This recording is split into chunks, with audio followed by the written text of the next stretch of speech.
The city of Louisville announced its settlement today with Breonna Taylor's family, 6 months after she was shot by police and her death became a refrain of national protest. As Amna Nawaz tells us, policing changes are part of that agreement, but the larger question of potential criminal charges against the officers remains front and center to the family and to many around the country. In the eyes of her family, one step toward justice for Breonna Taylor. It's only the beginning of getting full justice for Breonna. Her beautiful spirit and personality is working through all of us on the ground. So please continue to say her name. Today, the city of Louisville announced a $12 million settlement with Taylor's mother, Tamika Palmer, after she sued over her daughter's killing by police. Louisville Mayor Greg Fisher. I cannot begin to imagine Ms. Palmer's pain, and I'm deeply, deeply sorry for Breonna's death. It is the largest sum ever paid by the city in a police misconduct case, and the settlement includes a package of police reforms. Say her name! The settlement comes after months of protests following Breonna Taylor's death. The 26-year-old emergency medical technician was shot in her home on March 13th by Louisville police serving a drug warrant. Police say that night they identified themselves before breaking down Taylor's door, but her boyfriend, Kenneth Walker, says he never heard that, thought it was a break-in, and fired a single shot from his licensed firearm. Police responded, shooting Taylor more than 8 times and killing her. No drugs were found in the home. Of the 3 officers involved, only one was fired in June. A separate criminal investigation is underway by Kentucky Attorney General Daniel Cameron. But Taylor's story remains at the center of a nationwide movement, seeking racial justice, police reforms, and reminding people to say her name. Now, the settlement may have taken 6 months, but this only relates to the Taylor family civil suit, and there's no admission of wrongdoing by the city of Louisville in today's deal. All eyes are now on the Kentucky Attorney General to see if criminal charges against the officers will be filed. Joining me now to discuss this is Hannah Drake. She's an author and an activist in Louisville. She's been leading the calls for justice in Breonna Taylor's name. And welcome back to the NewsHour, Hannah. Thanks for being with us. Before we dig into some of these details, I just want to get your reaction to today's news. It's been a long time coming.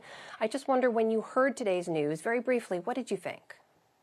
It has been a long time coming. I was certainly very emotional as one that has been protesting and demanding justice. It was a very emotional feeling for me to see Breonna Taylor's mother get some form of justice for her daughter. We mentioned it's not just the $12 million, the single largest city payment in a police misconduct case. There's a whole slate of police reforms. I want to tick through a few of them right now. They're now going to require commanders to approve search warrants before that goes to a judge. They're going to offer housing credits for officers to actually live within the cities that they police. They want to expand drug and alcohol testing for officers involved in shootings. That's just a few of the highlights there. But Hannah, when you look at those reforms, when you look at the disproportionate violence by police against Black Americans, what kind of difference do you think those reforms will make? Certainly, it's going to take manifesting these reforms on the ground, actually in the community. I will say that I was encouraged that for this to be a civil suit for police reform to be tied to it. I do not know if I've ever seen that has ever been the case when there has been a payout for police misconduct, police brutality, and the murder of a person at the hands of the police. So I'm thankful to Breonna Taylor's family that they thought to have police reform tied to the civil lawsuit. And I know that Lanita Baker said it was non-negotiable. There would be no civil lawsuit without some type of police reform. That's right. We did hear from both attorneys for the family, Lanita Baker and Ben Crump, saying that they knew reforms had to be part of this deal. But I wonder, are there additional reforms you didn't hear about today that you think are necessary in Louisville?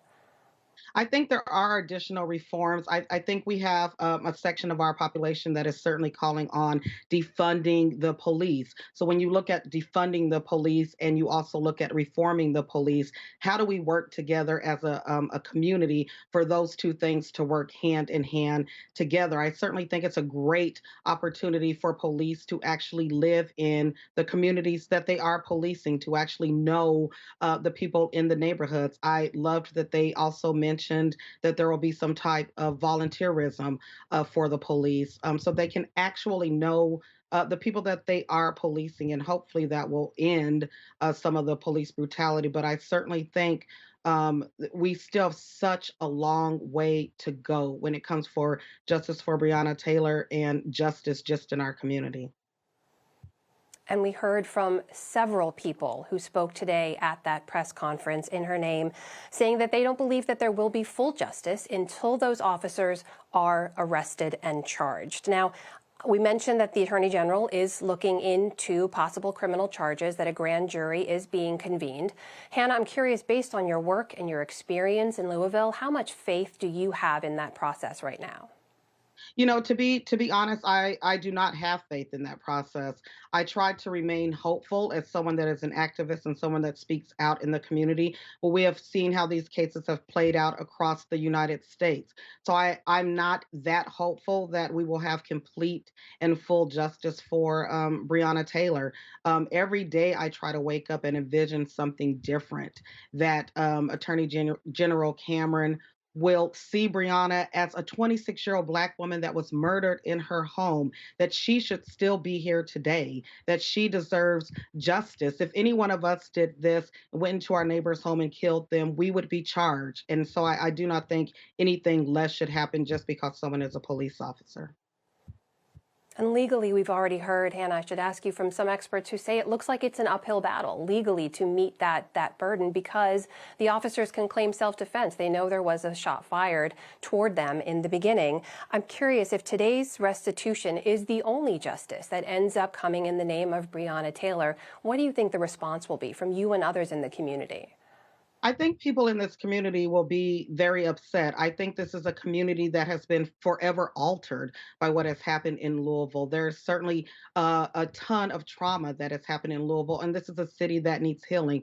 For us not to get justice, for the officers not to be charged, will only cause further trauma in this community. And quite frankly, I don't think it will sit well for the people that have been protesting for more than 100 days. I think the people that are protesting are demanding full justice. We're very happy for Breonna Taylor's mother. We certainly expected that there would be some restitution paid to her family, but justice is like an airplane. There are two wings to it. So we have restitution, and on the other wing, we need criminal charges pressed against the officers.